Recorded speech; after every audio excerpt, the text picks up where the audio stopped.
আসসালামু আলাইকুম। ইদানিং সব গরুর ভিডিও দেয়া হচ্ছে। অনেক ভাইয়া পুরা বলতেছেন যে গ্রামের ভিডিও দেন, শাকসবজির ভিডিও দেন। তো এই ফুলটা হচ্ছে সজনার ফুল।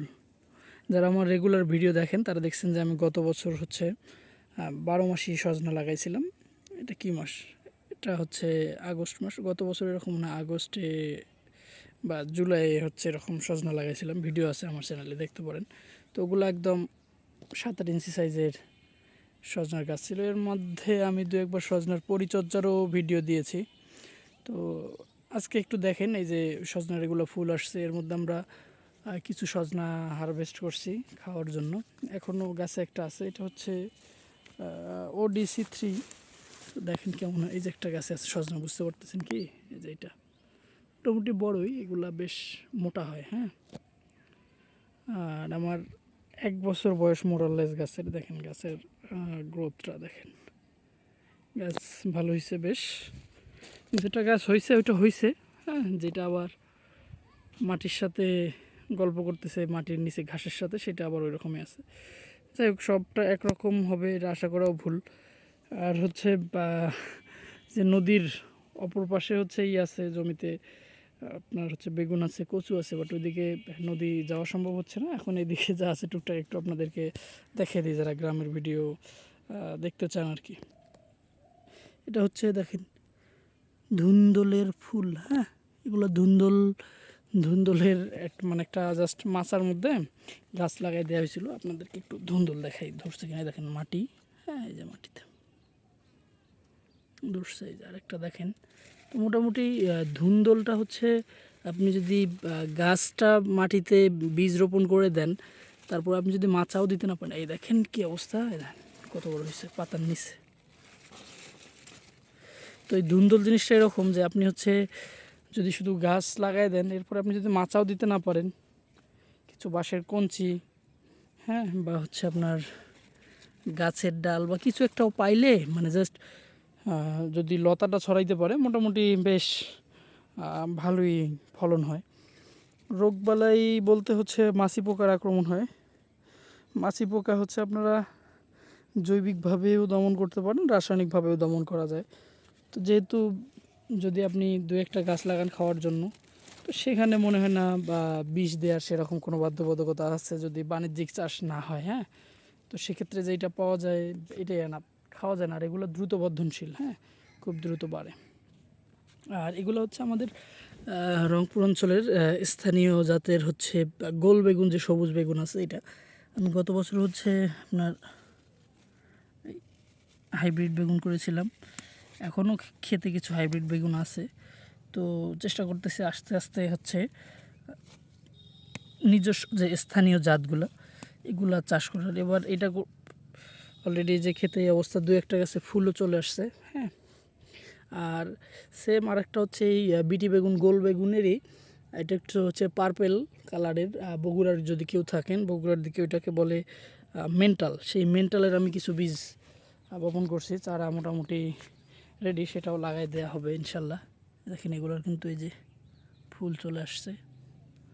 আরেকটা গাছে কই ফুল দেখলাম, এই যে এটাতে ফুল চলে আসছে, দেখাই আপনাদেরকে। দেখেন, তো মোটামুটি এগুলো আছে এখানে। এছাড়া হচ্ছে আপনার এই যে সিম উঠতেছে, এগুলো এখানে যেগুলো দেখতেছেন এগুলো ওইরকম কমার্শিয়াল পারপাস না। হ্যাঁ, এগুলা শুধুমাত্র হয়তো বা নিজেরা খাওয়া বা হচ্ছে একটু আত্মীয় স্বজন পাড়াপড়শিকে দেয়া পর্যন্তই হবে, খুব বেশি এখানে না। এগুলো খাওয়ার জন্য। যে এদিকে কোথায় যেন দেখলাম, এই যে এটাও সিম। যে এখানে হচ্ছে একটা দেখেন মিষ্টি কুমড়া, মাটিতে গাছ গড়াগড়ি খাচ্ছে। দেখেন একটা কুমড়া, মাছি পোকা ওকে ডিস্টার্ব করবে কিনা এখনও জানা নাই। কুমড়া জাতীয় ফসলের হচ্ছে মাছি পোকাটা ডিস্টার্ব বেশি। এদিকে কই জানি দেখলাম একটা ঝিঙ্গা ঝুলে আছে। হ্যাঁ, এই যে ঝিঙ্গা, এগুলো যদিও একটা হাইব্রিড কোম্পানির, বাট লম্বা লম্বা হয় এগুলা। এই দেখ, এটা বাঁকা হয়েছে। বাঁকা হওয়ার কারণ হচ্ছে মাছি পোকা। এই যে ছাড়া, এই যে লাউয়ের চারা দেওয়া হয়েছে, যে লাউ উঠতেছে। ঝিঙের গাছ এটা কাটে দেবো, হ্যাঁ, লাউ উঠে গেলে আর কি। এইদিকে হচ্ছে আরও আপনার এই যে করলা গাছ উঠতেছে মাচায়। হ্যাঁ, আমি প্ল্যান করছি হচ্ছে ওই যে দেশি শসার একটা বীজ, ক্ষীরার বীজ কটা লাগাবো। এই দেখেন, এটা হচ্ছে সিম, এখানে করলা। মানে এটা কোনো প্লান্ট ওইরকম কিছু না যে খুব পরিকল্পনা করে করা হয়েছে, এমন কিছু না। এগুলো হচ্ছে শুধুমাত্র নিজেদের চাহিদার কথা মাথায় রেখেই করা। এই যে এটাও সিম। যারা এখানে আর কি আছে, এদিকে ঘাস আছে, আমার হচ্ছে গরুর ঘাস আছে, কয়েকটা পেঁপে গাছও আছে এদিকে।